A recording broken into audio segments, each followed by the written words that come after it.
Last lecture में हम लोगों ने पीएन जंक्शन डायोड पूरा कंप्लीट देख लिया था। अभी हम लोग एक डिवाइस देखने जा रहे हैं जो इसी पीएन जंक्शन डायोड को यूज करके काम करता है, and that device is known as rectifier.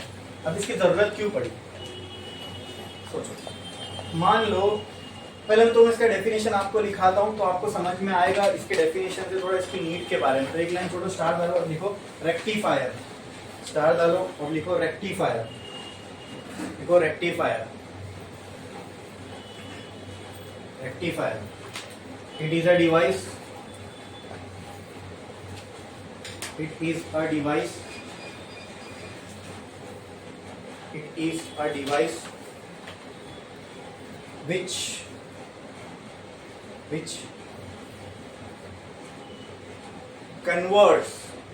converts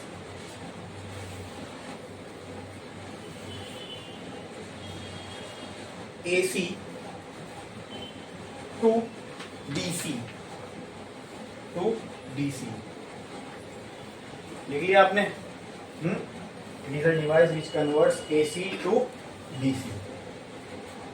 अब मैं आपके सामने एक एग्जांपल रखता हूँ, आप उससे मुझे बताना कि आपके फोन्स के अंदर, आपके फोन्स को जो पावर करता है वो क्या है, जिसकी वजह से वो चल पाता है, या फिर उसको जो करंट या करंट की जो नीड है, मान लो फोन की चिप्स को, ठीक है, तो वो कौन प्रोवाइड करता है? चार्जर हमेशा लगा के रखते हो क्या फोन में? तो कौन प्रोवाइड करता है? बैटरी। तो battery is something which stores energy, ठीक है, उसको हम एनर्जी देते हैं, वो अपने अंदर पोटेंशियल का डिफरेंस को मेंटेन करके रखता है और चार्ज को स्टोर करता है। फिर वो धीरे धीरे डिस्चार्ज होते जाता है, फिर जब डिस्चार्ज होगा तो उससे जो भी करंट रहेगा सर्किट में रिक्वायर्ड वो चलेगा, बराबर। लेकिन जब हम बैटरी में करंट को जो स्टोर करते हैं, that current is in the form of DC. तो बैटरी को हम करंट दें तो वो डायरेक्ट करंट होना चाहिए, मतलब उसमें कोई अल्टरनेटिंग करंट में हमने देखा था कि E वर्सेस T का ग्राफ, यानी वोल्टेज वर्सेस टाइम के साथ वोल्टेज का और टाइम के साथ करंट का ग्राफ कैसा था? ऐसा था, बोलो। तो टाइम के साथ यानी हर एक सेकेंड में करंट की वैल्यू चेंज हो रही है, हर एक सेकेंड में वोल्टेज की वैल्यू चेंज हो रही है, राइट। तो बैटरीज को जब हमें चार्ज करना होता है तो हम ऐसा करंट नहीं दे सकते, तो एक कांस्टेंट सप्लाई देनी पड़ेगी। कांस्टेंट सप्लाई का मतलब क्या? वोल्टेज जो है वो टाइम के साथ चेंज नहीं होना चाहिए, जो पोटेंशियल है ये टाइम के साथ चेंज नहीं होना चाहिए, यानी ये कुछ टाइम के साथ चेंज नहीं होगा तो इसका ग्राफ कुछ ऐसा बनेगा क्या?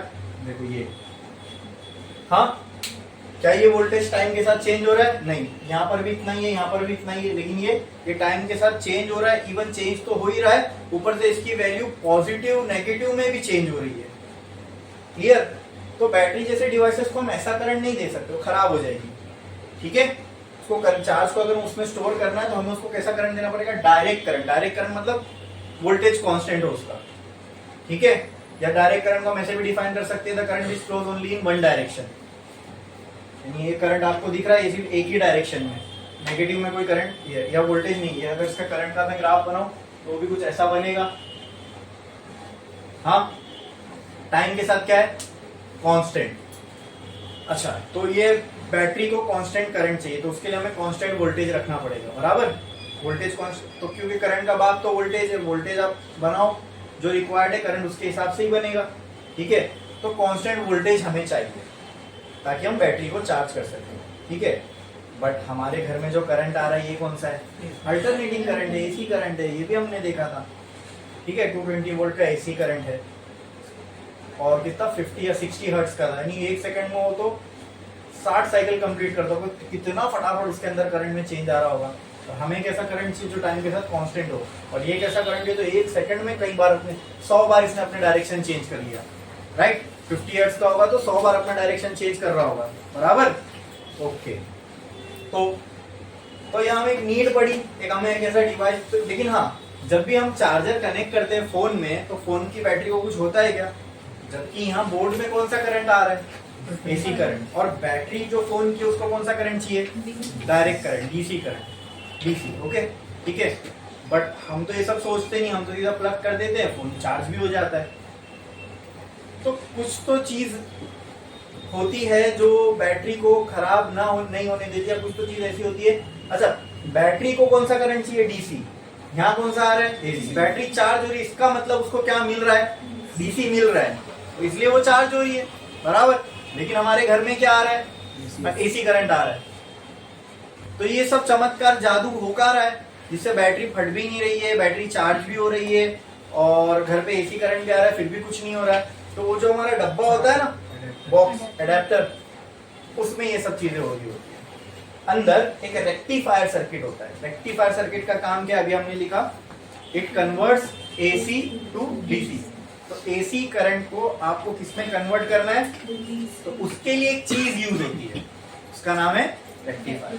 तो हमें पता चला जितनी भी वायरलेस चीज है, वायरलेस, अगर कोई चीज को आपको वायरलेस बनाना है, फोन इज वायरलेस थिंग, बराबर। अगर इसको वायरलेस बनाना है तो इसको आपको एक कांस्टेंट पावर का सोर्स देना पड़ेगा, विच इज बैटरी, ठीक है। अब बैटरी में करंट डालना है तो वहां डीसी करंट चाहिए। तो यहाँ हमें एक नीड पड़ी, चीजों को जब हमें वायरलेस करना था तो हमें बैटरी की जरूरत है। तो क्योंकि बैटरी में करंट स्टोर है, आप उसको कहीं भी ले जा सकते हो, वायर कनेक्ट करने की जरूरत नहीं है, ठीक है। क्योंकि बैटरी के अंदर एनर्जी स्टोर्ड है, वो बैटरी से हम लोग पावर कर सकते हैं। जब बैटरी डिस्चार्ज होगी फिर वो बैटरी को चार्ज कर लो। बोलो क्लियर है, बोलो समझ में आ। हाँ, तो ऐसी नीड्स पैदा हुई कि हमें बैटरीज की जरूरत है, ठीक है। कोई चीज को वायरलेस बनाना है, वहां पे हमें बैटरी चाहिए। बैटरी को अगर चार्ज करना है, उसमें चार्ज स्टोर करना है, तो वो डीसी के फॉर्म में होना चाहिए, बराबर। लेकिन हम और करंट को प्रोड्यूस करने में जो एफिशिएंट है वो एसी है। तो फिर यहाँ पे प्रोड्यूस एसी करंट हो रहा है। चीजों को चलने के लिए कुछ कुछ चीजों को डीसी चाहिए, तो क्या करें, तो हमने एक डिवाइस, एक चीज बनाई, एक सर्किट बनाया, जिसको हम कहते हैं रेक्टिफायर सर्किट। ये क्या काम करता है, ये वो एसी को डीसी में कन्वर्ट करता है। बोलो समझ में आया, बोलो समझ में आया, कोई डाउट है इसमें।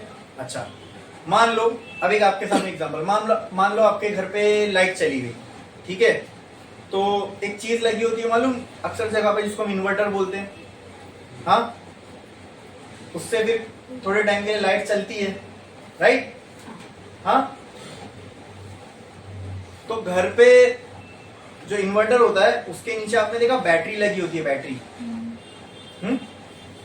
अच्छा, जो घर में करंट आ रहा है वो कौन सा है, एसी।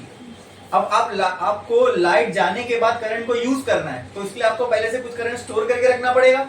वो स्टोर कहाँ होता है, बैटरी में। वो एक ही डिवाइस है स्टोर करने के लिए, क्या, बैटरी, ठीक है। तो आपने क्या किया, जब लाइट चल रही थी उसमें से बैटरी थोड़ा थोड़ा थोड़ा थोड़ा करंट लेके अपने अंदर स्टोर करती जा रही है। लेकिन घर में कौन सा करंट आ रहा है, एसी। बैटरी को कौन सा चाहिए, तो उस बैटरी के ऊपर एक मशीन लगी होती है, ठीक है। उस मशीन में रेक्टिफायर सर्किट हो रहा होगा, जो एसी को किसमें कन्वर्ट कर रहा है, डीसी में। और किसको दे रहा है, बैटरी करंट स्टोर कर रही है। अब मान लो घर की लाइट थी, ठीक है। तो क्या वो इन्वर्टर से अप्लायंसेस चलेंगे ना, बैटरी में करंट स्टोर है। अब वो करंट यूज होगा चीजों को चलाने के लिए। लेकिन बैटरी में करंट कैसा है, डीसी। और घरों में जो अप्लायंस है या वायर में फ्लो होने वाला जो करंट था वो कौन सा था, एसी। जब डीसी वाली चीज एसी करंट से नहीं चल सकती, तो एसी करंट से चलने वाली चीज भी डीसी करंट से नहीं चल सकती। तो फिर वो लाइट जाने पे बैटरी से चलती कैसे फिर चीजें, वो भी तो सोचो। तो यहाँ हमें एक और नीड पड़ी, ऐसे डिवाइस की जो डीसी को भी एसी में कन्वर्ट कर सके। उसको हम कहते हैं इन्वर्टर। उस सर्किट का नाम है, जैसे रेक्टिफायर क्या करता है, एसी को डीसी में कन्वर्ट करता है, वैसी वो चीज जो डीसी को एसी में कन्वर्ट करे उसे हम कहते हैं इन्वर्टर। इसलिए वो जो लगा होता है घरों में या जगहों पर, उसको हम इन्वर्टर इसलिए बोलते हैं। इन्वर्टर ये नहीं, क्या इन्वर्टर ऐसी कोई चीज नहीं जो लाइट जाने पे बिजली दे। इन्वर्टर एक्चुअली में वो सर्किट का नाम है या उस डिवाइस का नाम है जो डीसी को एसी में कन्वर्ट करता है। लेकिन वो हमारे सिलेबस में नहीं है। हम लोग सिर्फ क्या पढ़ना है, रेक्टिफायर सर्किट, जो क्या करेगा, एसी को डीसी में कन्वर्ट करेगा, बराबर, ठीक है। लेकिन एक और चीज, ये जो बैटरीज है ये कांस्टेंट वोल्टेज पे काम करती है। अब घरों में जो वोल्टेज आ रहा है एसी का वो 220 वोल्ट के लगभग आ रहा है। मान लो फॉर एग्जांपल हमारी फोन की बैटरी को लेट से 5 वोल्ट चाहिए, ठीक है, वो भी डीसी में। तो पहले तो उसको डीसी चाहिए, दूसरा वोल्टेज भी कम चाहिए। दो रिक्वायरमेंट है यहाँ पे। तो इतना तो समझ में आ गया कि जिसको हम अभी पढ़ने वाले हैं कि एसी को डीसी में कन्वर्ट करना है, तो सर हम बीच में यानी बैटरी और हमारे जो घर की सप्लाई उसके बीच में एक चीज लगा देंगे, रेक्टिफायर। ये क्या करेगा, पहले एसी को डीसी में कन्वर्ट करेगा, फिर ये आगे बैटरी को देगा, बराबर। तो बैटरी की रिक्वायरमेंट पूरी, जो और हमारी प्रॉब्लम थी वो भी सॉल्व। लेकिन मुझे बताओ वो 5 वोल्ट कैसे दोगे, इसको तो 5 ही वोल्ट चाहिए ना, और घर में कितनी आ रही है 220 बराबर। एसी से डीसी में तो हो गया, तो 220 अगर वोल्ट डीसी इसको दे दोगे तो भी ये फट जाएगा, उसके औकात से ज्यादा वजन डाल दी तुमने उसके ऊपर तो मर नहीं जाएगा वो, है ना। तो भी खराब हो जाएगी बैटरी, वो ओवरलोड हो जाएगी, जल जाएगी, राइट। तो बताओ उसके लिए क्या करें। एकदम प्रैक्टिकल एग्जांपल देके मैं आपको समझाना चाह रहा हूँ ताकि आपको भी ये चीज समझ में, तो बोलो उसके लिए क्या करेंगे। हाँ,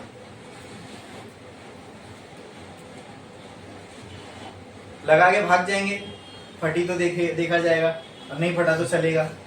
फिर क्या करेंगे बोलो। अरे भाई अभी हमने एक ऐसा डिवाइस पढ़ चुके हैं जो ये काम कर सकता है। वोल्टेज को रिक्वायरमेंट समझो क्या है, यहाँ पे 220 आ रहा है, 5 देना है। सोचो सोचो सोचो, कुछ तो एक ऐसा हमने पढ़े। Yes yes, very good. क्या था वो डिवाइस, ट्रांसफॉर्मर। यहाँ हम ट्रांसफॉर्मर का यूज कर सकते हैं। ट्रांसफॉर्मर क्या करता है, वोल्टेज कम करके देता है और बढ़ा के भी दे सकता है, लेकिन यहाँ रिक्वायरमेंट किसकी है, वोल्टेज कम करने की। तो यहाँ हम कौन सा ट्रांसफॉर्मर यूज कर सकते हैं, स्टेप डाउन ट्रांसफॉर्मर। समझ में आया। तो पहले रेक्टिफायर से भी पहले एक चीज पहले हमें लगाना पड़ेगा, वो क्या, स्टेप डाउन। तो स्टेप डाउन ट्रांसफॉर्मर क्या करेगा, 230 को पहले वो 5 वोल्ट एसी पे लेके आएगा। अब मेरे को मिला 5 वोल्ट एसी, ठीक है। अब वोल्टेज रिक्वायरमेंट पूरी हो गई। अब इसको किसमें कन्वर्ट करना है, अब ये 5 वोल्ट एसी कहां जाएगा, रेक्टिफायर सर्किट में, और जब ये दूसरे साइड से निकलेगा तो 5 वोल्ट डीसी बन के निकलेगा। बोलो क्लियर है। और ये सब कहानी किसमें हो रही होती है, वो एडेप्टर के अंदर, समझे, उसी में सब होता है ट्रांसफर। अब रेक्टिफायर पूरा एक सर्किट है, ठीक है।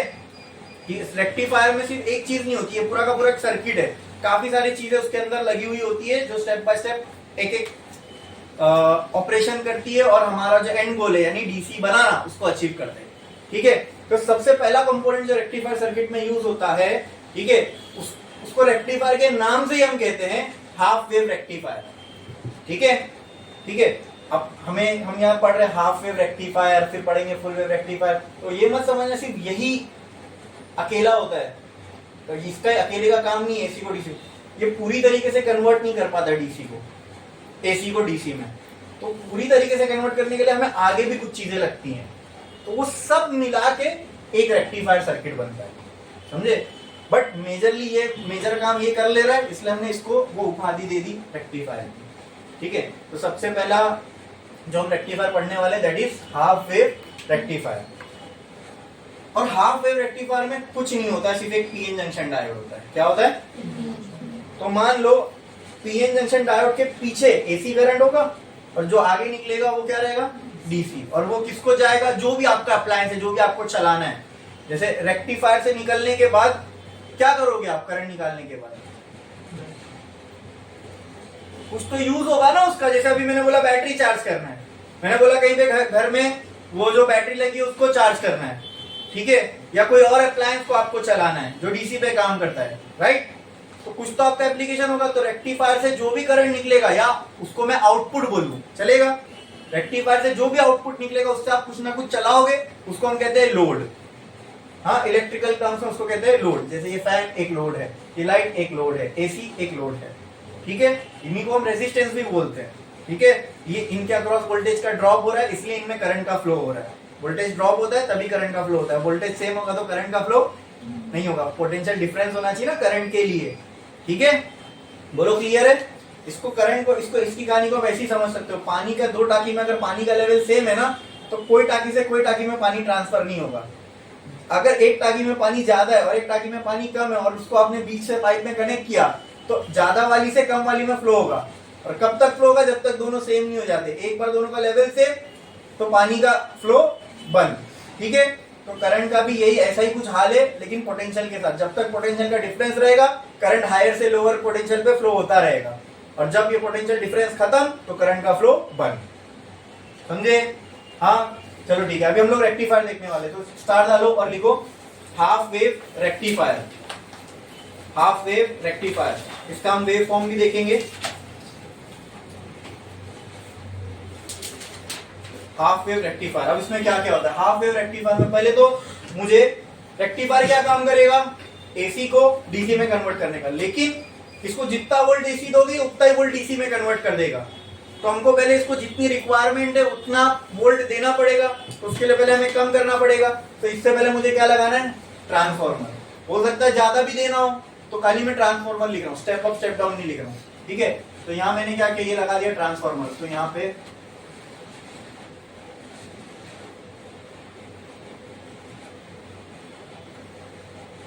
ये किसके लिए सिंबल है, ट्रांसफॉर्मर है। अब ये जो मैंने बनाया क्या लग रहा है आपको, कौन सा ट्रांसफॉर्मर है ये, स्टेप डाउन, या ज्यादा टर्न है या कम टर्न है, बराबर। प्राइमरी में ज्यादा, सेकेंडरी में कम, मतलब स्टेप डाउन, ठीक है। तो मैं लिख नहीं रहा हूं, बस यहाँ पे लिख रहा हूँ ट्रांसफॉर्मर। बोलो क्लियर है ये, क्या समझ में आया, ठीक है। फिर इसके आगे हम लगाते हैं एक पीएन जंक्शन डायोड, ठीक है।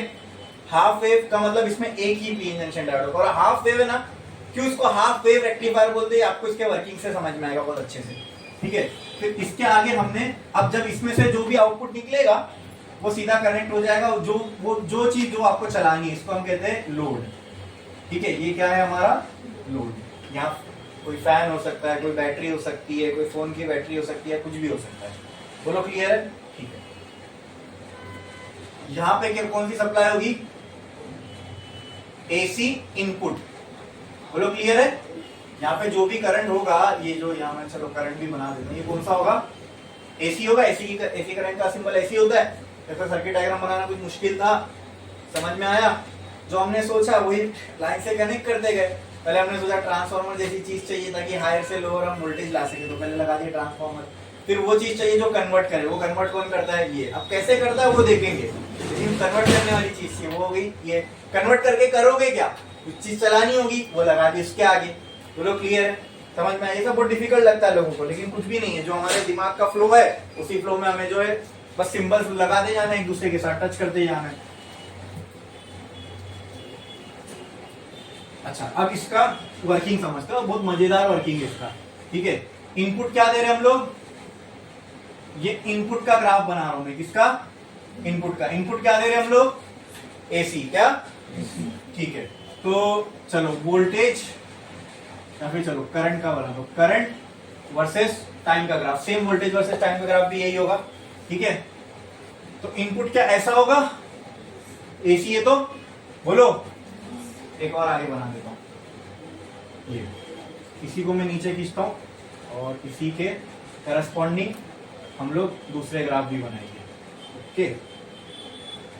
ये मैंने क्या लगा दिया इसके आगे, यहाँ पे क्या लगाया, पीएन जंक्शन डायोड। तो मुझे बताओ क्या ये पॉजिटिव साइड है पीएन जंक्शन डायोड का, क्या ये नेगेटिव साइड होता है पीएन जंक्शन डायोड का। सिंबल बनाते वक्त ही बता दिया था, इसलिए वहां पे छोटी छोटी चीजें मैंने ध्यान रखी थी और वहीं पे मैंने आपको वो चीज क्लियर कर दी थी, ठीक है। अब मान लो कि हमने ये एसी सप्लाई ऑन कर दी, ओके। अब ये जो मैं यहाँ पे वेव फॉर्म बना रहा हूं वो डायोड का बना रहा हूं, किसका,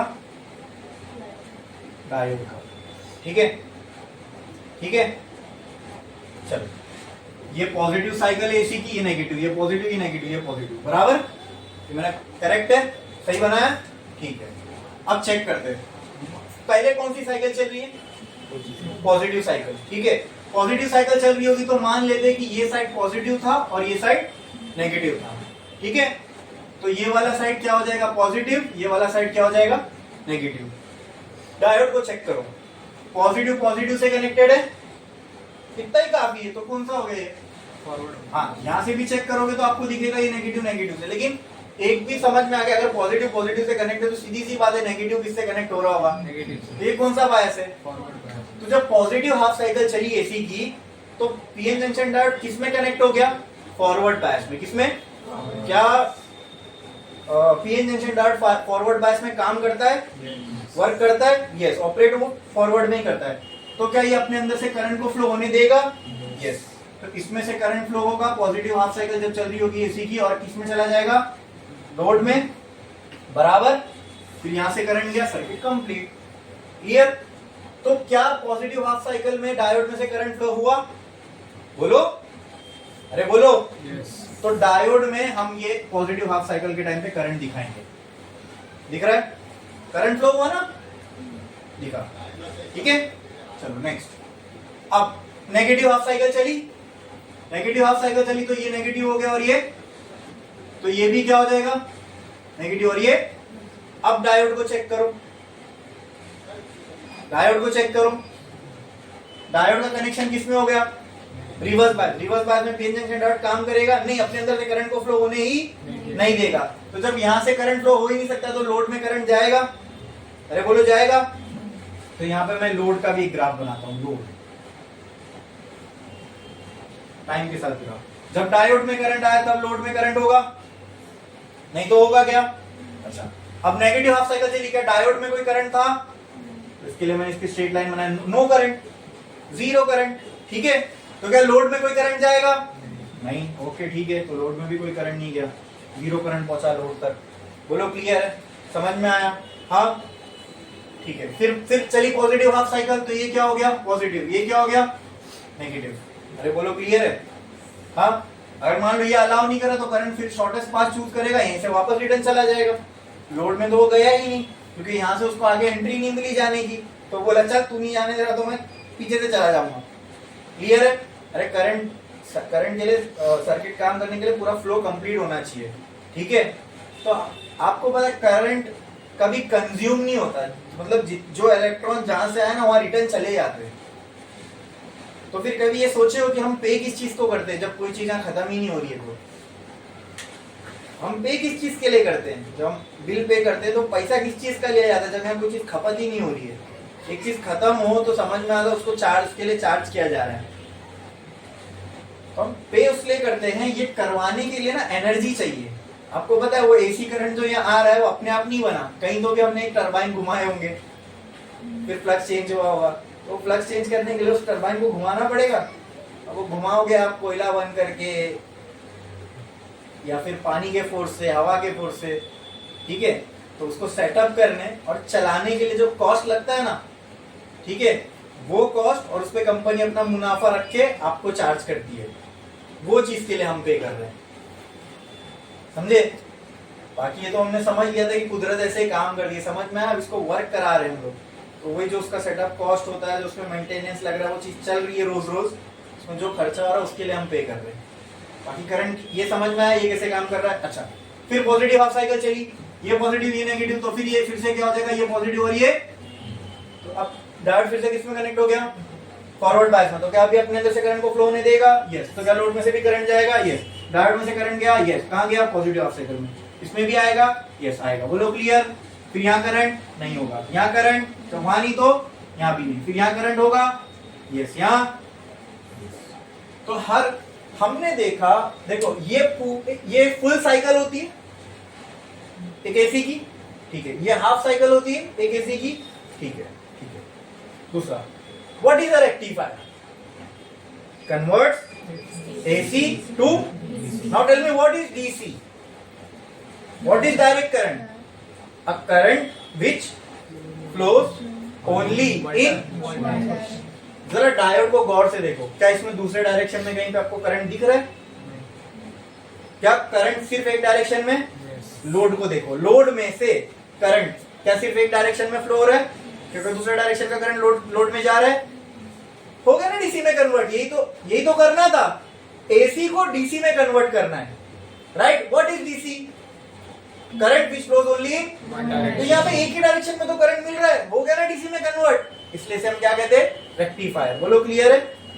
लेकिन ये प्योर डीसी नहीं है। मैंने क्या कहा, जो डीसी होता है वो एक्चुअल में कैसा दिखता है, करंट वर्सेस टाइम का ग्राफ डीसी के लिए कैसा दिखना चाहिए, ऐसा। ये कैसा दिख रहा है, मैच कर रहा है कि नहीं, टाइम के साथ कांस्टेंट रहना चाहिए। इसे हम कहते हैं प्योर डीसी। क्या कहते हैं, प्योर डीसी, समझ में आया। तो अगर वो प्योर डीसी तो ये कैसा है, इम्प्योर, सिंपल, क्या है, इम्प्योर। ओके, समझ में आया, हाँ। अच्छा, अगर पानी इम्प्योर है, इसको प्योर करना है, तो आप क्या लगाते हो, अरे वाह क्या बात है, क्या लगाते हो, और प्यूरिफायर में क्या लगा होता है, क्या लगा होता है, प्यूरिफायर में क्या लगा होता है जिससे पानी प्योर हो जाए। वो एक वर्ड मैं सुनना चाह रहा हूं आपसे, सिंपल। क्या लगा होता है, फिल्टर।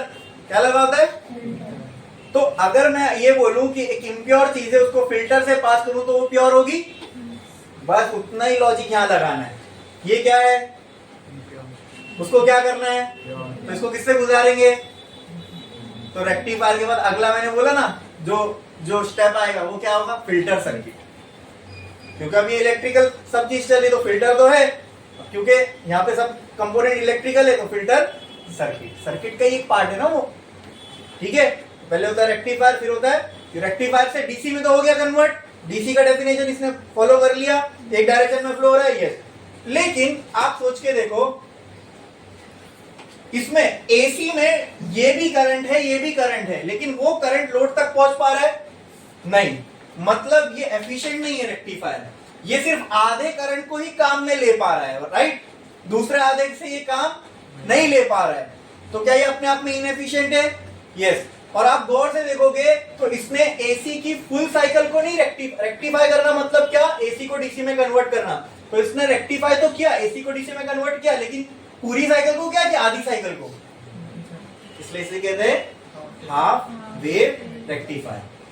पूरी ये एक वेव है पूरी एसी की, इसमें से आपको डायोड में से कितनी पास होती हुई दिख रही है, सिर्फ आधी, लोड पे कितनी जाती हुई दिख रही है, सिर्फ आधी, तो इसने लोड तक कितनी वेव को पहुंचाया, सिर्फ आधी। That's why this type of rectifier is called as half wave rectifier. Half wave क्यों, क्योंकि आधी वेव ही एसी की लोड तक पहुंच पा रही है, देख रहे हो। और रेक्टिफायर क्यों, क्योंकि इसने एसी को डीसी में कन्वर्ट किया। ये क्लियर है, एकदम समझना, इसके वर्किंग में किसी को कोई भी डाउट है बोलो। ये तीनों ग्राफ समझ में आया, हाँ कि ना, तो मैं बोलता हूं ये एफिशिएंट रेक्टिफायर है क्या, नहीं। अगर कोई ऐसा रेक्टिफायर हो जो एसी की इस वाली वेव को भी लोड तक पहुंचा दे, तो वो अच्छा होगा कि बुरा होगा, अच्छा होगा, बहुत अच्छा होगा, बराबर। तो आप सजेस्ट करो उसका नाम क्या रखा जाए।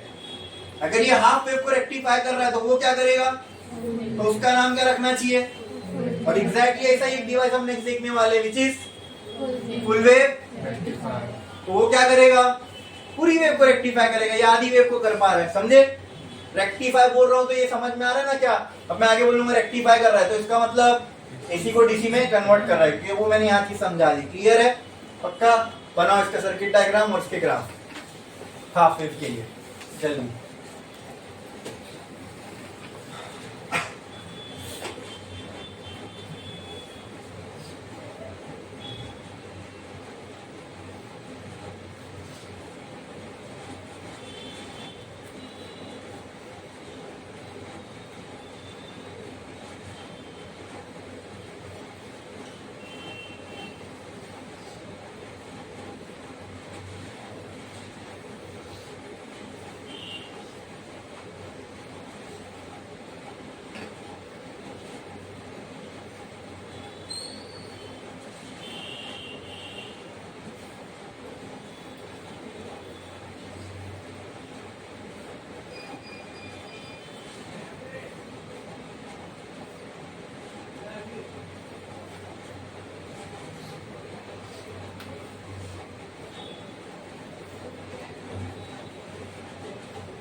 बनाओ फटाफट।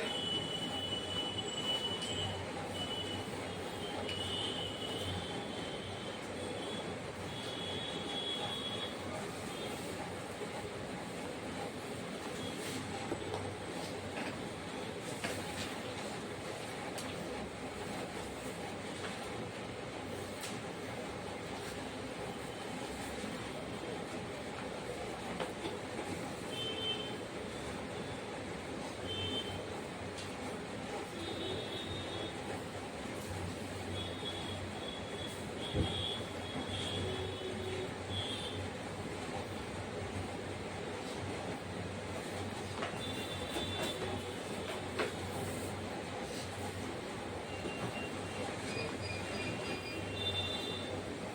मत बनाओ। ये देख रहे हो मैंने यहाँ प्रॉपरली लाइन क्यों खींची है, क्योंकि नेगेटिव के नीचे दिखना चाहिए यहाँ पे कोई करंट नहीं है। पॉजिटिव के नीचे पॉजिटिव का करंट दिखना चाहिए, नेगेटिव के नीचे कुछ नहीं। तभी आप पढ़ने बैठोगे तो समझ में आएगा। रटने जैसे के लिए मत बनाओ, लिखने के लिए हम समझे, नहीं तो समझ में नहीं आएगा। कैसा कैसा बना के रखिए। हाँ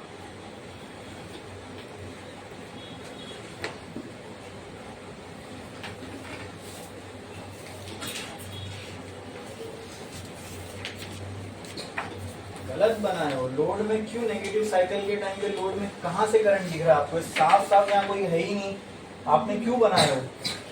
स्ट्रेट लाइन है ये। क्या यार आप लोग छाप भी नहीं सकते? साफ यहाँ कुछ नहीं दिख रहा तो भी यहाँ पे ग्राफ बना हुआ है, ये क्या?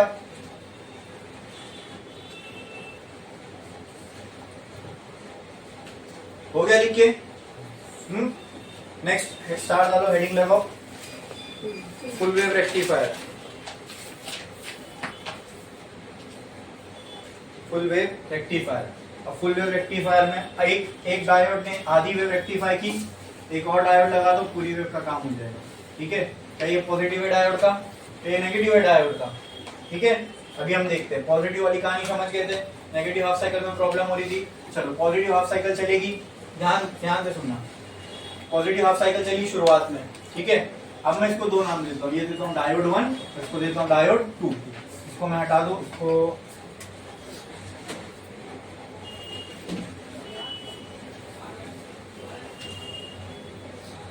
डायोड 1, इसको ये दे देता हूँ मैं डायोड 1, और इसको दे देता हूँ डायोड 2। और नीचे यहाँ पे मैं एक और ग्राफ बनाता हूँ विच विल बी फॉर, बोलो, लोड के लिए। ठीक है, चलो पहली कौन सी हाफ साइकिल चली? पॉजिटिव हाफ साइकिल चली। ये रहा पॉजिटिव, ये नेगेटिव, तो ये पॉजिटिव, ये नेगेटिव। ये देखो, ये डायोड का पॉजिटिव, ये डायोड का पॉजिटिव। तो कौन दोनों में से, ये डायोड 2 है, ये डायोड 1 है। इसका पॉजिटिव नेगेटिव से कनेक्टेड है, इसका पॉजिटिव पॉजिटिव से कनेक्टेड। दोनों में से कौन से डायोड काम करेगा? Q, forward bias. ठीक है, देखो कितनी अच्छी बात है। कल तक आपको कुछ नहीं पता था डायोड क्या होता है, फॉरवर्ड क्या होता है, रिवर्स क्या होता है। अब आप उसके वर्किंग बता पा रहे हो कि कौन सा काम करेगा, नहीं काम करेगा। ठीक है, D1 काम करेगा, मतलब करंट कहाँ से फ्लो होगा। ठीक है, मैं इसको और समझने के लिए ना मैं काम करता हूँ, लोड को थोड़ा ऐसा बना देता हूँ। ठीक है, यहाँ पे कनेक्ट किया मैंने, ये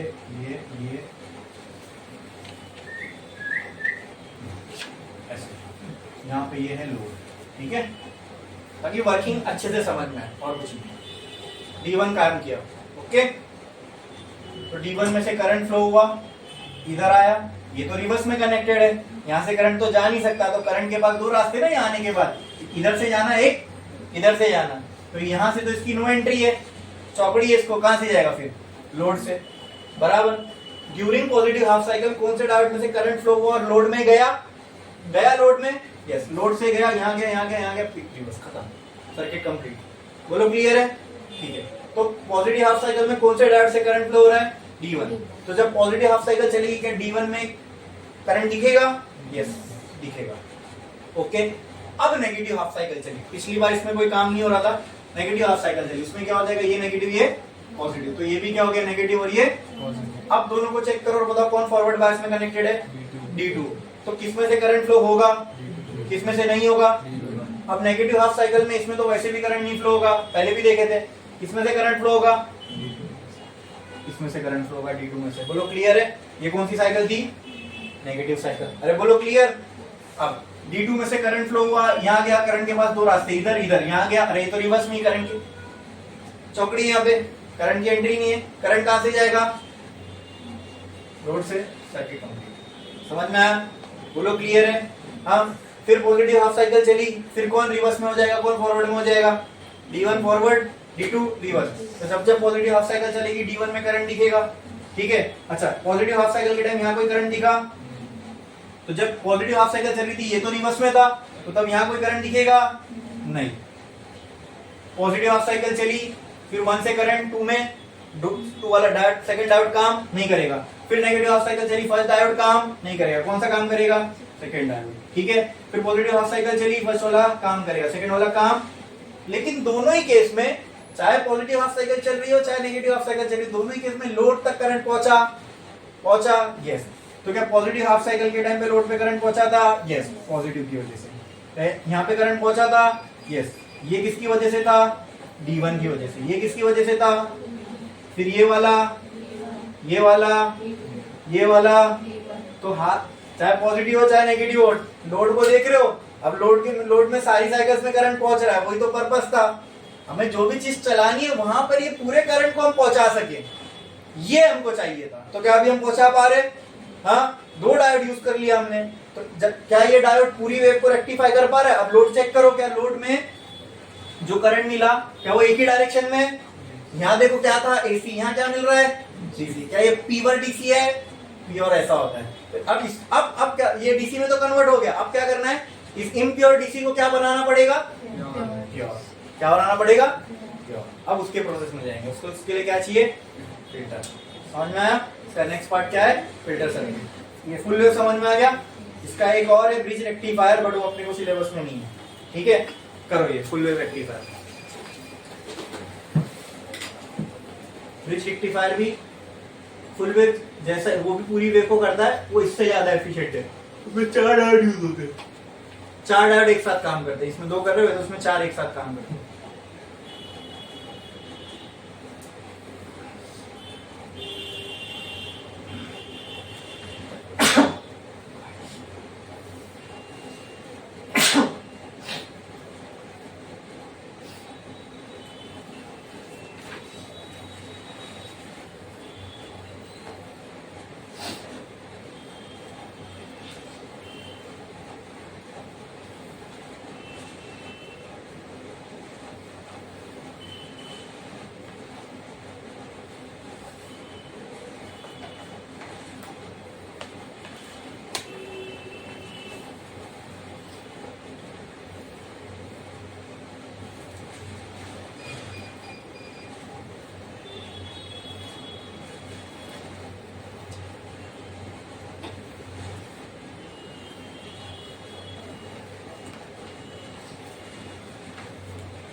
तो क्या लिखे?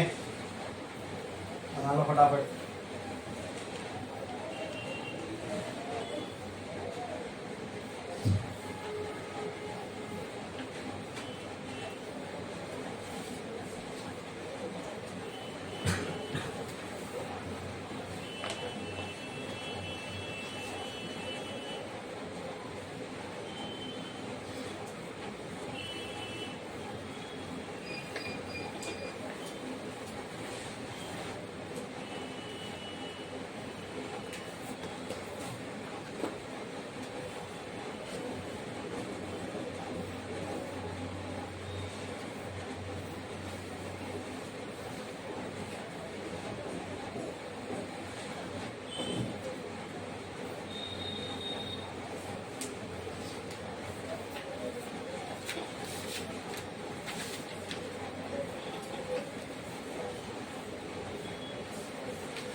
पूरा लिखे, चलो का बात ही है, बोलो।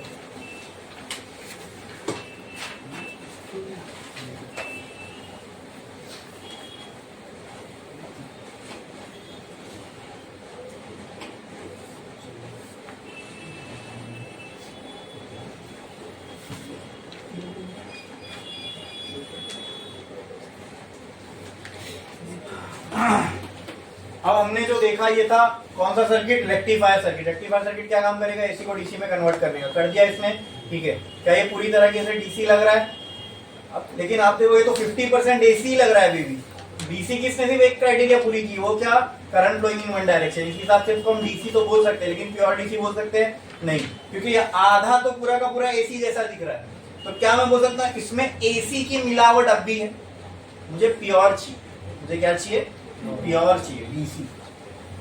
ये आधा आधा एसी जैसा नहीं दिख रहा, बोलो इसमें किसकी मिलावट है, एसी की मिलावट है ना इसमें, किसकी, इसीलिए तो ये इम्प्योर है, इसलिए मैं इसको प्योर डीसी नहीं बोल रहा हूँ। ये कैसा डीसी है, इम्प्योर। क्यों, क्योंकि ये एसी जैसा अभी भी दिख रहा है ना, ठीक है। एक तो करंट एक डायरेक्शन में तो मिल गया, उस हिसाब से मैं इसको डीसी बोल सकता हूँ, लेकिन करंट की वैल्यू विद टाइम सेम है क्या, नहीं। लोड में से भी जो देखो करंट जा रहा है वो टाइम के साथ वेरी हो रहा है, ठीक है,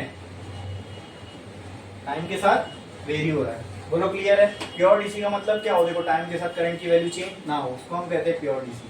बोलो क्लियर है? हाँ। तो मैं जो चाहता हूं उसके अलावा जो चीज मैं नहीं चाहता हूं उसमें है, तो क्या मैं इसको प्योर बोल सकता हूं? क्या बोलेंगे उसको, इम्प्योर। क्या बोलेंगे? तो ये कैसा डीसी है, और इसी को इलेक्ट्रिकल टर्म्स में, in terms of electrical engineering, अब अगर कोई इम्प्योरिटी, जैसे यहां पर अगर मैं बोलूं लॉजिक लगाओ, पर्पस सोचो, और यहां पे बोलो इम्प्योरिटी क्या है, मुझे क्या चाहिए और यहाँ पे क्या मौजूद है, तो तुमको समझ में आ जाएगा वो चीज इम्प्योरिटी हमारे लिए क्या है। मुझे क्या चाहिए, डीसी। क्या चाहिए, यहाँ पे क्या प्रेजेंट है डीसी के साथ, एसी।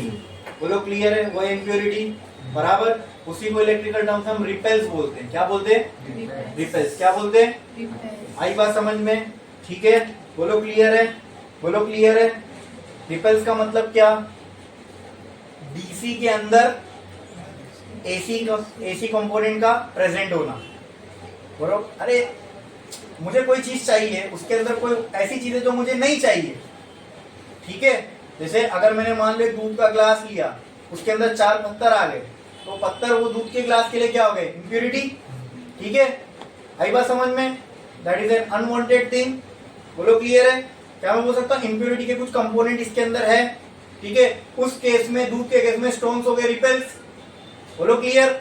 उसी तरह डीसी करंट को जब मुझे, एसी को जब मुझे डीसी में कन्वर्ट करना है, तो मुझे तो ऐसा कुछ चाहिए, लेकिन मिल क्या रहा है, ऐसा कुछ वो नहीं मिल रहा है, ऐसा कुछ मिल रहा है। इसका मतलब क्या, इसमें अभी भी क्या मौजूद है, एसी के कुछ कंपोनेंट्स अभी भी इसके अंदर मौजूद है, ठीक है।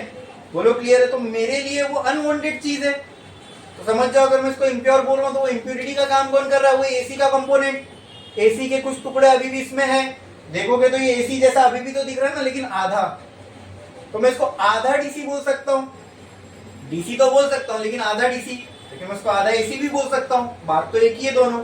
अरे बोलो क्लियर? समझ में आ रहा है कि नहीं आ रहा है? मतलब समझाने का मतलब ये है कि खाली इसके अंदर आपको समझना, ये डीसी तो है, लेकिन इसमें अभी भी एसी के कुछ कण बाकी है, ठीक है, एसी के कुछ कंपोनेंट्स बाकी है। बोलो क्लियर है? तो यही एसी के कंपोनेंट्स रह जाना, इसके अंदर उनको क्या बोलते हैं हम, रिपेल्स। क्या बोलते हैं, रिपेल्स। अब मुझे बताओ रिपेल जितना ज्यादा होगा तो अच्छा है कि कम होगा तो अच्छा है? कम होगा तो अच्छा है, क्योंकि हमारा पर्पस क्या है, डीसी बनाना। और डीसी कब बनेगा, जब एसी पूरा खत्म हो जाएगा, बराबर, राइट? ठीक है, ठीक है, ठीक है। तो हमें रिपेल्स खत्म करना है, ओके। अब कोई डीसी कितना अच्छा है, ये किससे डिसाइड होगा कि उसमें रिपेल्स कितने कम है, इससे? क्या ये मेरा बोलना सही है? एक पानी कितना ज्यादा प्योर है, ये कैसे डिसाइड होगा? जितनी इंप्योरिटी उसमें कम होगी उससे। अगर इंप्योरिटी उसके अंदर 0 है मतलब एकदम प्योर है, इम्प्योरिटी कुछ परसेंट है मतलब थोड़ा प्योर है, और 50% से ज्यादा इम्प्योरिटी है मतलब बिल्कुल प्योर नहीं है। समझ में आ रहा है? तो उसी तरह अगर मुझे डिफाइन करना है डीसी की क्वालिटी को, तो ये रिपेल को यूज करके कर सकता हूं, तो उसको हम कहते हैं रिपेल फैक्टर। क्या बोलते हैं? हमने एक टर्म डिफाइन कर दिया, रिपेल फैक्टर। डीसी के अंदर एसी के कंपोनेंट का होना, इसी को हम क्या कहते हैं? रिपेल। और इसी रिपेल से हमने एक टर्म निकाला, रिपेल फैक्टर। आई बात समझ में? अरे बोलो हाँ। इसमें अच्छा मान लो अगर आपका 100 मार्क्स का एग्जाम है, उसमें से अगर आपको 35 मिला तो आप कैसा लिखोगे? 100 में से 35, ऐसा? ठीक है। तो इसी तरह आप मुझे रिपेल फैक्टर डिफाइन करना है, तो मुझे आइडियली आपका केस होगा ये पाना, ठीक है? ठीक है, ओके। उसमें से आपको इतना मिला, जो भी फाइनल होगा कुछ परसेंटेज आएगा आपका, 35%, आप सक्सेस हो गए, ठीक है। उसी तरह अगर मैं आपको बोलूं मुझे, मेरा मकसद क्या है, क्या क्या चाहिए यहां मुझे? डीसी, तो यहां कुछ तो डीसी होगा, बराबर। इसके बाद ऊपर क्या आएगा? एसी का कुछ कंपोनेंट रहेगा। यही रेशियो मेरा सक्सेस फैक्टर डिफाइन करेगा। अरे बोलो क्लियर है? अगर आपके मार्क्स इतने होते तो इसका जो रेशियो होता वो 75 आता, अच्छा माना जाता। अगर ये होता तो ये रेशियो जो भी आता वो अच्छा माना जाता क्या? नहीं। तो ये कैसे हुआ? ये डिवाइडेड बाय ये। उसी तरह ये अच्छा डीसी है या नहीं, तो उसको मैं इस तरीके से डिफाइन कर सकता हूं। डीसी मैंने नीचे रखा, उसमें कितना एसी का कंपोनेंट है, ये जो रेशियो आएगा वो मुझे उसकी जो भी वैल्यू आएगी नंबर्स में, क्या मुझे परसेंटेज बता देगा कि एसी में कितना परसेंट डीसी है। अगर वो 50 से ज्यादा हुआ मतलब नहीं अच्छा, कम हुआ तो 10 से भी कम हुआ तो बहुत अच्छा। तो इसी रेशियो को हम कहते हैं रिपेल फैक्टर। क्या कहते हैं? Repel factor. इसको और अच्छे से लिखा हुआ लेकिन समझ में रिपेल फैक्टर होता क्या है? बोलो क्लियर है? तो सबसे पहले लिखो रिपेल, स्टार डालो और लिखो रिपेल्स। रिपेल्स इसको डिफाइन करते हैं पहले। Repels, repels, RIPPLE, repel, repels, RIPPLES, repels. The presence of AC component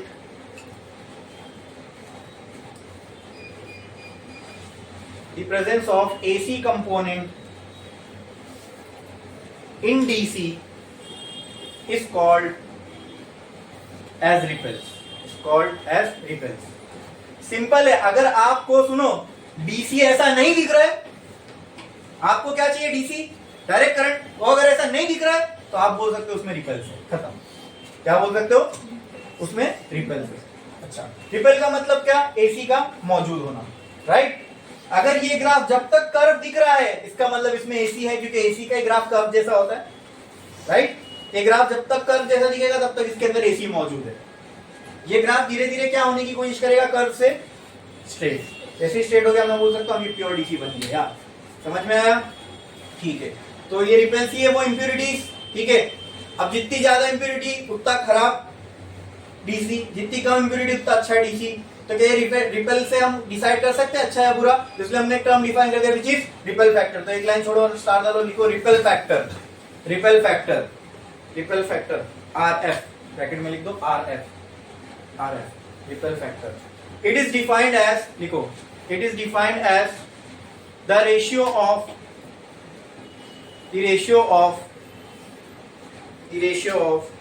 RMS value of AC component.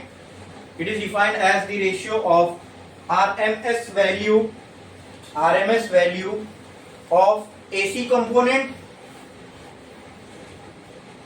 to DC component, तो अब मैं रिपेल फैक्टर को ऐसा लिख सकता हूँ, क्या मैंने ऊपर खाली लिखा था AC, लेकिन आपको पता है AC करंट में हम वैल्यू कौन सी लेते हैं? हमेशा RMS। बताया था ना क्यों लेते हैं, वो सब हमने एसी सर्किट में पूरा देख लिया था। एसी सर्किट में जब भी हम कोई वैल्यू लेते हैं कैलकुलेशन की करंट की, तो वो कौन सी होती है? एसी की कौन सी वैल्यू होती है? वो RMS। तो यहाँ पे हम लेंगे RMS वैल्यू। मैंने ऊपर क्या बोला था, क्या रखना है? एसी का कंपोनेंट। तो एसी में करंट का कौन सा कंपोनेंट रखोगे? RMS value of AC component divided by DC, जो भी डीसी की वैल्यू है वो इधर।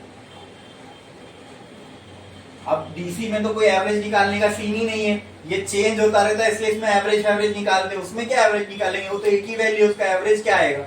समझ में आया? एवरेज का मतलब ही होता है कि वो वैल्यू अगर आप सब में डिस्ट्रीब्यूट कर दो तो सबके पास उतनी वैल्यू रहेगी, उतनी अमाउंट रहेगा, राइट? उसमें तो ऑलरेडी सेम ही है टाइम के साथ, उसमें क्या एवरेज निकलने वाला है, समझे?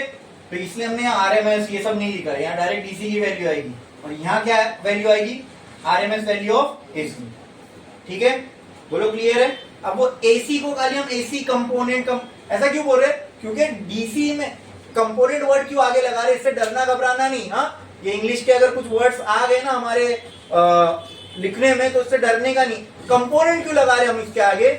क्योंकि ना तो ये पूरा का पूरा एसी है, ये जो भी बना यहाँ, ना ये पूरा एसी है, ना इसमें कुछ पार्ट एसी है और कुछ पार्ट डीसी है। देखो ये एक डायरेक्शन में हो गया, इसलिए मैं इसको एसी नहीं बोल सकता, डीसी बोल सकता हूं, तो इस हिसाब से ये डीसी है। लेकिन क्या ये टाइम के साथ कांस्टेंट है? नहीं, उस हिसाब से ये एसी भी है। तो ये आधा एसी है आधा डीसी है, ठीक है? इसलिए मैं बोल रहा हूं इसमें कुछ टुकड़ा एसी है, कुछ टुकड़ा डीसी है। उसी टुकड़े को इंग्लिश में हम कह रहे हैं कंपोनेंट, समझे? कुछ कंपोनेंट ये जो लोड में करंट जा रहा है, लोड में जो भी करंट जा रहा है उसमें कुछ कंपोनेंट एसी का है और कुछ कंपोनेंट डीसी का है, मिलावट है। समझ में आया? इसलिए रिपेल फैक्टर इंप्योरिटी तो बताता है। अब इंप्योरिटी का मतलब क्या? कोई चीज जो चाहिए उसमें कोई चीज जो मिली हुई है, तो दोनों का कुछ परसेंटेज होगा, तो कुछ कंपोनेंट्स होंगे, इसलिए जो नहीं चाहिए वो ऊपर, जो चाहिए वो नीचे। रिपेल फैक्टर समझ में आया? ठीक है, अब मुझे बताओ, अब रिपेल फैक्टर की डेफिनेशन से इसको समझो। अगर ये वैल्यू ज्यादा होगी तो क्या रिपेल फैक्टर ज्यादा होगा? मतलब एसी कंपोनेंट ज्यादा तो रिपेल फैक्टर ज्यादा, बराबर बराबर बराबर। तो अच्छा डीसी खराब डीसी है? खराब डीसी है। अच्छा, ये जो ग्राफ मिला हमें किसमें से पास करवाने के बाद मिला? फुल वेव रेक्टिफायर में से, रेक्टिफायर डायोड नहीं, फुल वेव रेक्टिफायर में से पास करने के बाद ये ग्राफ मिला। क्या इसमें रिपल्स बाकी है?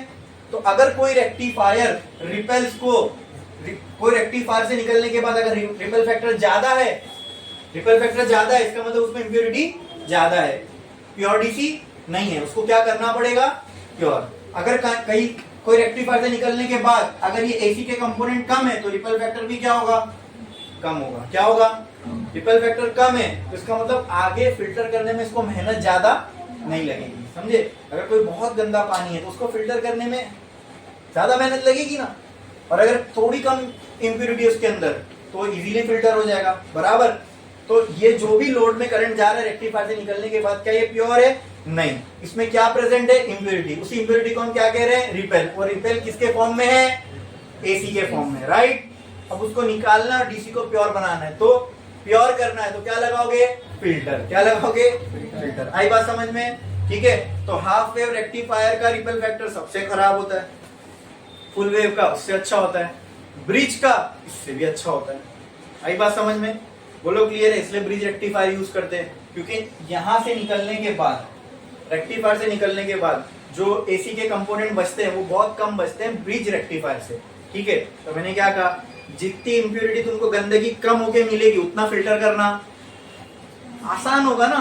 अगर कम गंदा पानी दूं तो उसको फिल्टर करना आसान है, बहुत ज्यादा गंदा दूं तो उसको फिल्टर करना मुश्किल है। आगे इसके क्या, हमको फिल्टर सर्किट तो पढ़ना ही है, आई बात समझ में? लेकिन फिल्टर करेंगे क्यों? क्योंकि कुछ इंप्योरिटी है इसलिए, और इंप्योरिटी क्या है वो समझ में आ गया, in the form of AC in DC. Clear? Clear? Ripple factor clear है? समझ में आया? बोलो पक्का? रिपल फैक्टर किसके लिए डिफाइन करते हैं हम लोग? रेक्टिफायर्स के लिए। किसके लिए? रेक्टिफायर का काम था एसी को डीसी में कन्वर्ट करना, लेकिन ये पूरा पूरा कर नहीं पाया। इससे निकलने के बाद हमने देखा कि डीसी के अंदर अब भी कुछ एसी के कंपोनेंट है। Depending upon the component of AC ripple factor decide होगा। अगर एसी के कंपोनेंट ज्यादा है तो रिपल फैक्टर ज्यादा, रिपल फैक्टर ज्यादा मतलब रेक्टिफायर खराब। रिपल फैक्टर ज्यादा इसका मतलब कि इंप्योरिटी ज्यादा, इंप्योरिटी ज्यादा तो भाई रेक्टिफायर तूने सही से काम नहीं किया, तेरे को डीसी में कन्वर्ट करने बोले थे तू कर नहीं पाया, समझे? खराब रेक्टिफायर है, राइट? समझ में आया? तो सबसे खराब कौन सा था? Half wave. उससे अच्छा फुल वेव, उससे अच्छा ब्रिज। समझ में आया? क्लियर है? क्लियर है? तो उससे भी पास होने के बाद कुछ तो रिपल तो बचेगा, रिपल फैक्टर कम आ रहा है, रिपल फैक्टर कम आ रहा है इसका मतलब ही नहीं है प्योर डीसी हो गया। रिपल फैक्टर कम आने का मतलब इसमें एसी के कंपोनेंट कम है, आई बात समझ में, गंदगी कम है। अब उस गंदगी को क्या करना है, साफ, मतलब इसमें से क्या निकालना है हमें, यहाँ पे बात करूं तो इनमें से क्या निकालना है हमें, एसी के कंपोनेंट निकालना है, पूरे क्लीन करने हैं। तो फिर ये क्या बन जाएगा, पूरा पूरा डीसी क्या बन जाएगा, बोलो क्लियर है। इसके लिए हम क्या करेंगे, इसको फिल्टर, क्या करेंगे, समझ में आया, क्लियर। ट्रिपल फैक्टर एकदम क्लियर है। हाँ, ट्रिपल फैक्टर का डेफिनेशन लिखो, मैथमेटिकल रिलेशन लिखो।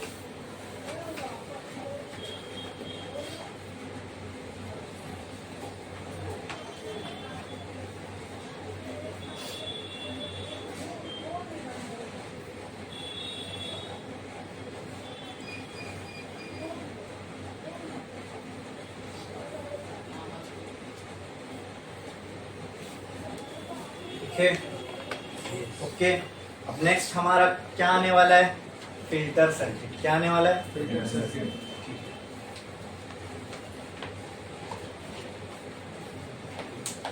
तो क्या लगता है आपको, फिल्टर सर्किट को इनपुट क्या देना पड़ेगा,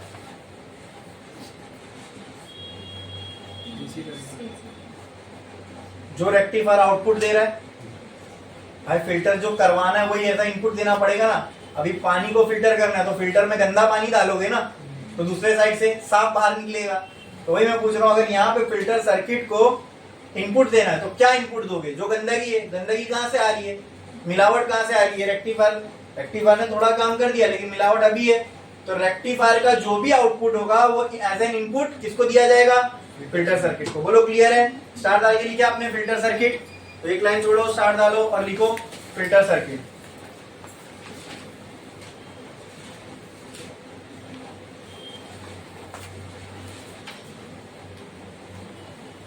लिखो फिल्टर सर्किट, ठीक है। अब फिल्टर सर्किट बनाने जा रहा हूं मैं, ठीक है। तो उसके लिए ये फिल्टर सर्किट के दो एंड्स है, ठीक है। तो इन एंड्स में जो इनपुट आएगा ये किसका आएगा, बोलो, ये इनपुट है किसका, फिल्टर सर्किट का। किसका, filter circuit.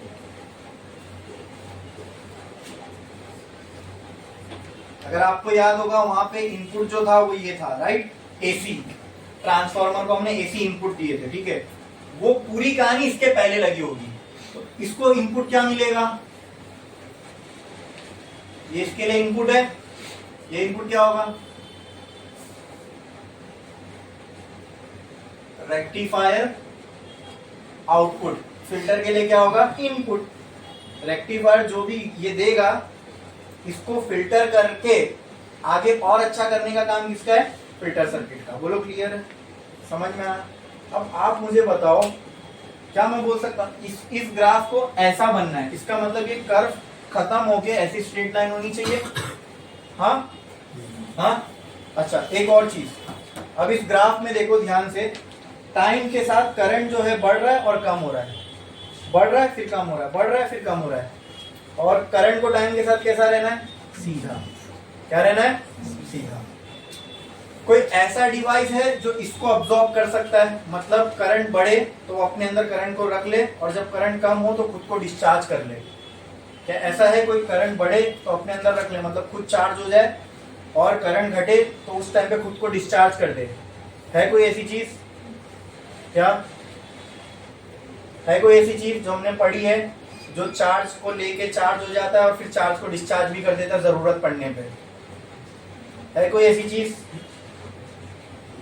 A device, exactly, क्या, कैपेसिटर। मतलब तुमको आई है फिजिक्स समझ में, ठीक है। कैपेसिटर है ना, अरे वो वही तो काम करता है, जब चार्ज की जरूरत है तो कुर्बानी दे देता है, खुद के अंदर जो चार्ज स्टोर है सब दे देता है, बराबर, ठीक है। तो फिल्टर सर्किट में कुछ भी नहीं होता, बस एक कैपेसिटर है। अब हमने क्या किया, जो लोड रेक्टिफायर, हमें लोड तक प्योर डीसी पहुंचाना है। हमारे केस में जैसे मैं मोबाइल का एग्जांपल लेता हूं, मुझे बैटरी तक डीसी पहुंचाना है प्योर। मैं रेक्टिफायर का आउटपुट सीधा बैटरी को दे दूं, बैटरी चलेगी नहीं, बैटरी में करंट फ्लक्चुएट होता रहेगा टाइम के साथ, वो चाहिए हमें नहीं। तो मैंने क्या किया, अब रेक्टिफायर लिया, रेक्टिफायर के आगे फिल्टर लगाया, फिल्टर के आगे क्या लगा दिया, लोड। फिल्टर के आगे क्या लगा दिया मैंने, लोड। अब वो लोड समझे ना, वहां से निकाल के यहाँ लगा दिया लोड। बोलो क्लियर है? ये क्या है? कैपेसिटर। बोलो क्लियर? अब ये काम कैसे करता है ऐसे ये समझो। रेक्टिफायर के आउटपुट में जो यहाँ पे आएगा इसमें क्या है, यानी मैं कंपोनेंट के हिसाब से बात करूं, ये जो करंट आ रहा है रेक्टिफायर के आउटपुट से, करंट जो आ रहा है रेक्टिफायर से बाहर, वो कैसा करंट है? बोलो। ना वो पूरा एसी है ना वो पूरा डीसी है। तो क्या मैं बोल सकता हूँ वो करंट में कुछ कंपोनेंट एसी का है प्लस कुछ कंपोनेंट डीसी का है, ये दोनों मिलके ही वो एक करंट बन रहा है। हाँ अब इसको ना एकदम लॉजिक से समझाता हूँ, लॉजिक से समझना, फिर अपन उसको इलेक्ट्रिकली यानी फिजिक्स के नजरिए से भी समझेंगे। ठीक है, ये मान लो एक जगह है, ठीक है, ये यहाँ से आया, ये जगह नहीं मान लो ये गेट है, गेट है, ठीक है, एक गेट है। जैसे एक भीड़ ऑफ लोग किसी गेट के आगे खड़े हैं और उस गेट की एंट्री की एक क्राइटेरिया है। यार मान लो एक गेट है, उसके बाहर बॉयज और गर्ल्स बड़ी तादाद में खड़े हैं और उस गेट पे एक criteria, only girls can enter. तो होगा क्या? बॉयज पीछे रह जाएंगे और पूरी गर्ल्स इसमें से निकल जाएंगे। बोलो क्लियर है? तो मान लो कैपेसिटर वैसा ही कोई गेट है, गेट है। अब ये कैपेसिटर अलाउ करता है एसी को बस फ्लो होने के लिए अपने अंदर से, और डीसी को नहीं। ठीक है, दोनों ही करंट है, current will choose the shortest path to travel, बराबर। अब इसने बोला मैं एसी को जानता हूँ, एसी अपना आदमी है, मैं उसको ही अंदर से जाने दूंगा, बाकी किसी को एंट्री नहीं है। तो ये दोनों आए, इधर आके खड़े हो गए, बोले भाई हमको आगे जाना है, ठीक है, सर्किट कंप्लीट करना है। तो कैपेसिटर बड़ा शाना है, वो बोला नहीं भाई मैं तो अपने, कैपेसिटर हमने एसी सर्किट्स में पढ़ा था, ठीक है, दीज आर, ये चार्ज डिस्चार्ज होने का काम करता है, वो भी हमने देखा। ठीक है, capacitor is a type of N AC component, AC device. ठीक है, ये किसको अपने अंदर से जाने देगा? एसी करंट को अपने अंदर से इजीली जाने देगा, और किसको नहीं जाने देगा? डीसी को। तो एसी को तो अच्छा है, उसने उसको जाने दिया, एसी को कम रास्ता, ये एसी यहाँ से निकला यहाँ चला गया, एसी को कम बार ट्रेवल करना पड़ा। अब बताओ बचा कौन? उसको ये यहाँ से जाने नहीं दे रहा, इसके पास, डीसी के पास दो रास्ते, ये एक ये, दोनों के पास दो रास्ते थे, एक ये और एक ये। एसी को यहाँ से एंट्री मिल गई, वो चला गया, किसको नहीं मिली? तो डीसी कहाँ से जाएगा? लोड में से। लेकिन कैपेसिटर को पता ही नहीं, ठीक है, डीसी का दिमाग एकदम मनी हाइस्ट के प्रोफेसर के जैसा है। ठीक है, एक्चुअली खेल ही यही था कि यहां से डीसी को पास कराना ही नहीं था, याद है? अपन तो चाह ही रहे थे कि एसी अलग हो जाए। ठीक है, हाँ, कहीं तो मैं एक जोक पढ़ रहा था कि अक्सर एग्जाम हॉल में फोन अलाउड नहीं होता, ठीक है, तो किसी ने नीचे लिखा था कि एक नहीं, एग्जाम हॉल में कितने फोन लेके जाना चाहिए? 2। जब एग्जामिनर आए, क्यों? तो एग्जामिनर आए तो एक फोन दे दो। फिर नीचे वो प्रोफेसर की फोटो लगी थी, फिर ऐसा होता है, here the second phone comes in. सामने वाले को लग गया ना, एक ही फोन लाया था, दे दिया, अब यहाँ वो सेकंड फोन का काम है। तो उसी तरह यहाँ पे पूरी प्लानिंग तो यही थी, लेकिन ये इसको नहीं मालूम था, ये बेचारा नादान है, उसको तो लग रहा है मैं बड़ा, मैंने डीसी को अलाउ नहीं किया, लेकिन उसको क्या मालूम तो तुझे लगाए इसलिए गया है कि यहाँ से एसी निकल जाए और आगे तक सिर्फ क्या जाए? डीसी जाए। हुआ भी यही, ये एसी को अलाउ करेगा तो एसी यहाँ से निकल जाएगा, वहां क्या पहुंचेगा? डीसी। समझे? क्लियर है? अब ये समझ लो अपने आप में कैपेसिटर एक छोटी सी बैटरी जैसा कैपेसिटर, मालूम है ना, जब भी चार्ज होता है तो उसके अक्रॉस में पोटेंशियल क्रिएट हो जाता है, इलेक्ट्रिक फील्ड बनती है, पोटेंशियल क्रिएट होता है, याद है कि नहीं? कैपेसिटर जब चार्ज होता है तो एक प्लेट पॉजिटिवली चार्ज हो जाती है, एक प्लेट नेगेटिवली चार्ज हो जाती है। पॉजिटिव नेगेटिव चार्ज होने की वजह से बीच में क्या बन जाती है? जब इलेक्ट्रिक फील्ड होगी तो इलेक्ट्रिक पोटेंशियल भी होगा, ये देखा था ना हमने, E = V/d। इलेक्ट्रिक फील्ड होगी तो इलेक्ट्रिक पोटेंशियल भी होगा, उसके बीच में पोटेंशियल का डिफरेंस भी क्रिएट हो जाता है। समझ में आया? ठीक है, ये समझ में, लॉजिक वाइज समझ में आया कैपेसिटर क्या काम कर रहा है, कैसे फिल्टर, तो ऑटोमेटिकली फिल्टर हो गया ना, एक को आप जाने दोगे एक को नहीं दोगे तो ऑटोमेटिक फिल्टर हो गया ना। एसी अलग, डीसी जो चाहिए था वो मिल गया। ये डीसी कहां से जाएगा? उसके पास ये रास्ता तो है ही नहीं, कहां से जाएगा वो? इधर से। तो यही पर्पस था, हमें डीसी को खाली लोड से पहुंचाना था, एसी को नहीं। हो गया फिल्ट्रेशन का काम। समझ में आया? क्लियर है? कोई डाउट इसमें? पक्का? तो ये तो हमने लॉजिक वाइज समझा, अब इसका एक्चुअल वर्किंग समझते हैं कि क्या है। ठीक है, देखो जब फिल्टर सर्किट में ये इनपुट है फिल्टर सर्किट को, राइट, ये ए है ना, इनपुट टू फिल्टर सर्किट, ये इनपुट दी गया फिल्टर सर्किट को। अब आउटपुट देखते हैं, आउटपुट ऑफ फिल्टर,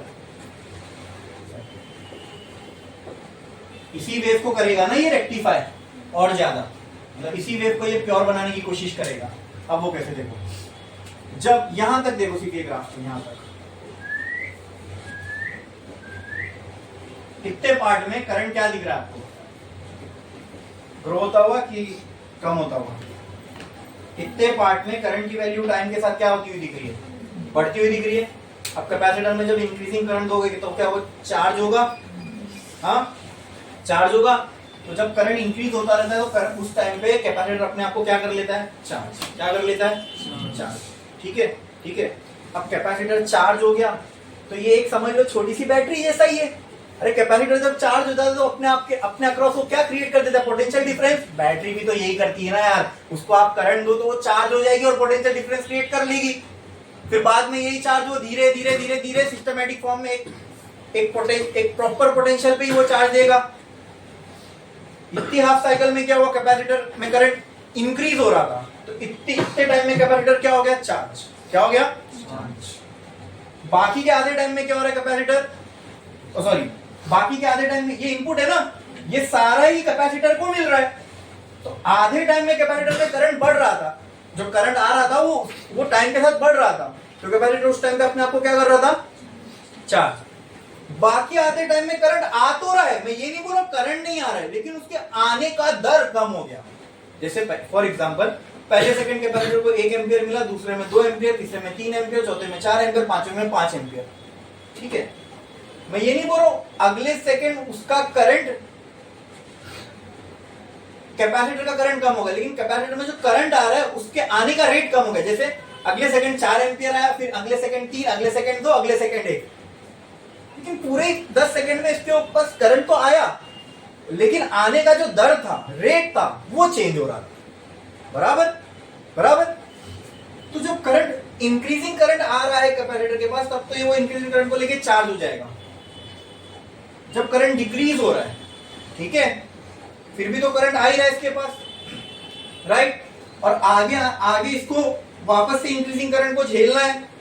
तो जब इसके पास, जब कैपेसिटर के अंदर डिक्रीजिंग अमाउंट में करंट आता है, कैपेसिटर उस टाइम अपने आप को डिस्चार्ज करना चालू कर देता है। कैपेसिटर क्या होता है, डिस्चार्ज। क्या होता है, डिस्चार्ज। अब कैपेसिटर जब डिस्चार्ज होगा, तो जब कैपेसिटर चार्ज हुआ होगा तो ये मुझे बताओ कि उसके अक्रॉस में पोटेंशियल क्रिएट हो गया रहेगा। अब जो भी उसके अक्रॉस पोटेंशियल क्रिएट होगा उसके हिसाब से जब ये डिस्चार्ज होगा तो एक करंट बनाएगा। फॉर एग्जांपल अगर कहीं पे आपने 8 वोल्ट की एक बैटरी लगाई, ठीक है, ठीक है, और आगे आपने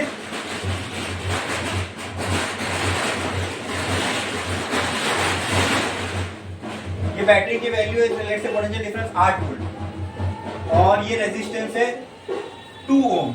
मुझे बताओ इसमें से करंट कितना फ्लो होगा। आप एग्जैक्ट वैल्यू बता सकते हो करंट की, कैसे? ये फॉर्मूला हमारे पास V equal to I R. V की वैल्यू है 8, I की वैल्यू नहीं पता, R की वैल्यू 2, करंट की वैल्यू कितनी आ गई 4। एग्जैक्टली एक वैल्यू आई, बराबर। तो बैटरी तो काम करती है, पोटेंशियल दे दो, वो एक कांस्टेंट करंट आपको निकाल के देगा, और वैसी करंट चाहिए कांस्टेंट हमें टाइम के साथ। तो कैपेसिटर भी तो वही काम करता है, लेकिन ये फटाफट करेगा, फटाफट टाइम के साथ। दिख रहा है आपको? तो टाइम के साथ आपने यहाँ पे देखा कि आधे टाइम कैपेसिटर में करंट इंक्रीजिंग आ रहा है, आधे टाइम पे कैपेसिटर में करंट डिक्रीजिंग आ रहा है। करंट तो आ रहा है लेकिन आधे टाइम इंक्रीजिंग के रेट में, आधे टाइम। तो जब तक कैपेसिटर के अंदर करंट इंक्रीज हो रहा है वो टाइम पे कैपेसिटर चार्ज होगा, और जब करंट डिक्रीज होगा तो डिस्चार्ज होगा। तो मुझे आप बताओ डिस्चार्ज होते वक्त कैपेसिटर जब डिस्चार्ज होगा तो उसके अंदर से करंट की जो वैल्यू है वो कम होगी, राइट। राइट। वोल्टेज क्या रहेगा? अगर मान लो ये चार्ज होते हो इसके अक्रॉस वोल्टेज हो गया V, बराबर, और ये दोनों किसमें कनेक्टेड है? सीरीज में कि पैरेलल में?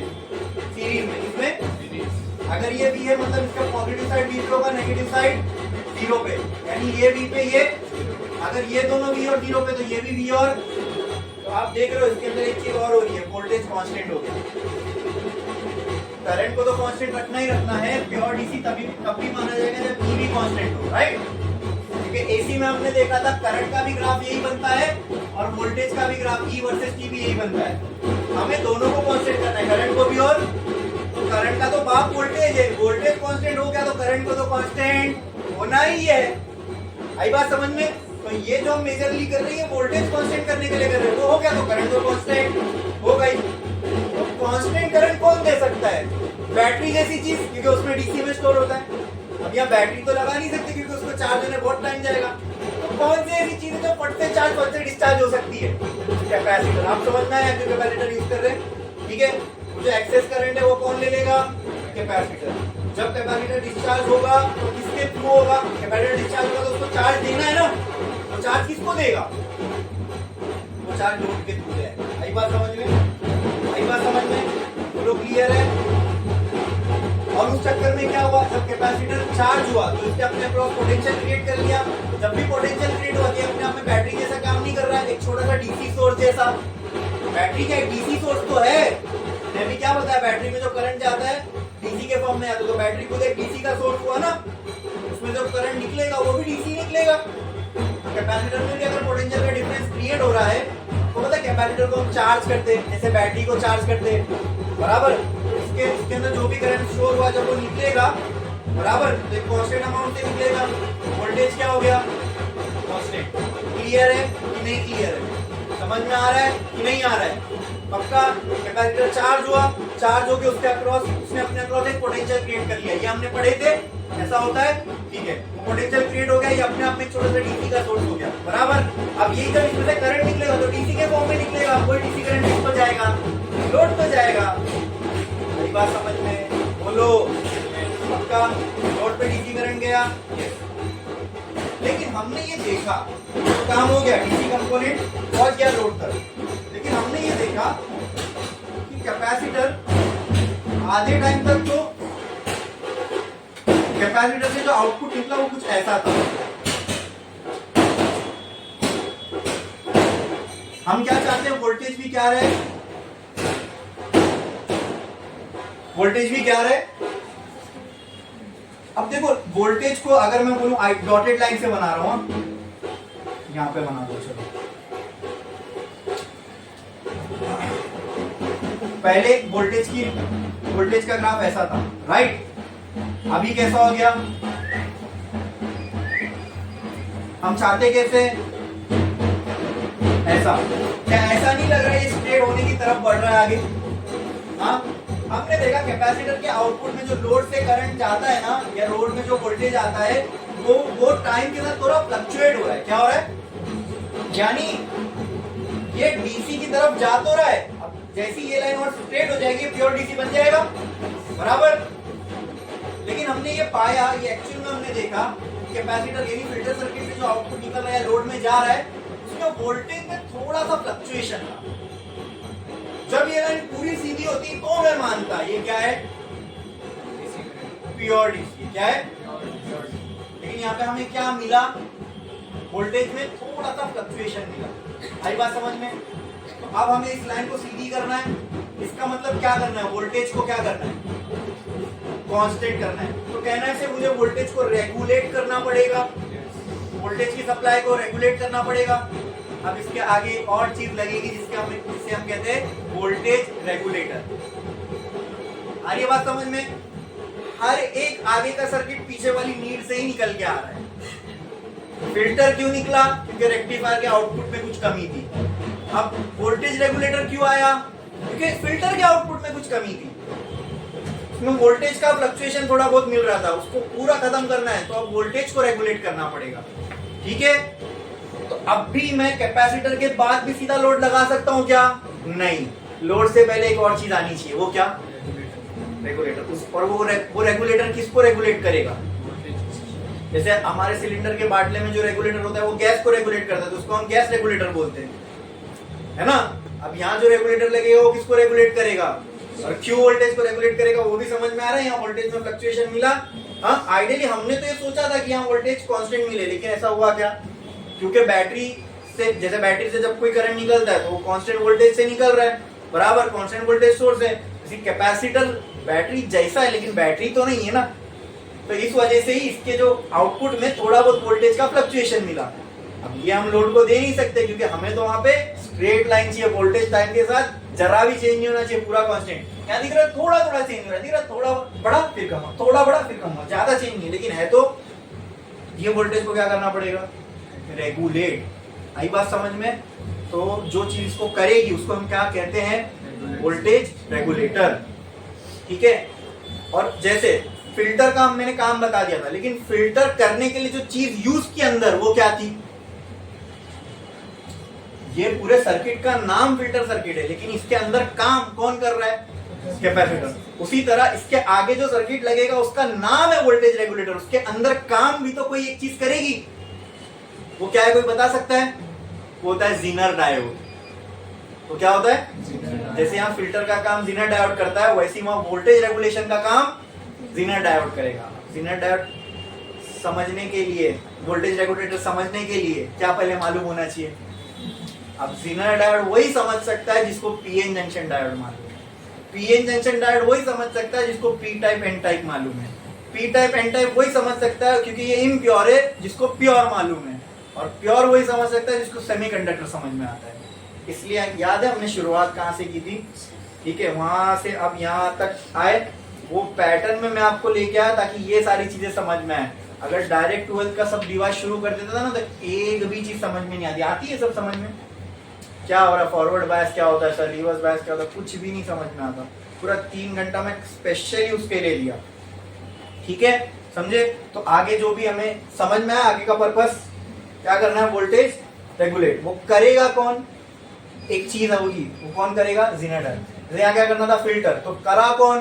कैपेसिटर। आगे क्या करना है? Voltage regulate. तो वो करेगा कौन? ज़ीनर डायोड, ठीक है। तो we will use zener diode as a, जैसे हमने यहाँ पे कैपेसिटर यूज किया एज अ फिल्टर, उसी तरह वहां हम लोग ज़ीनर डायोड यूज करेंगे एज अ वोल्टेज रेगुलेटर। क्या यूज करेंगे? As a. इसलिए ज़ीनर डायोड के एप्लीकेशन में जब आप ज़ीनर डायोड पढ़े हो क्या नहीं? ज़ीनर डायोड जब पढ़ते हो उसके एप्लीकेशन में आता है zener diode is used as a voltage regulator. आज आपको जब उसका एप्लीकेशन देखने वाले हैं, इसके लिए ज़ीनर डायोड मालूम होना चाहिए क्या है, ठीक है? क्लियर है? फिल्टर सर्किट की पूरी कहानी समझ में आई। फिल्टर सर्किट बनाओ, फिर से फिल्टर सर्किट का वेव फॉर्म बनाओ जल्दी जल्दी, ठीक है। हम लोग वोल्टेज रेगुलेटर पढ़ेंगे लेकिन एक ब्रेक के बाद।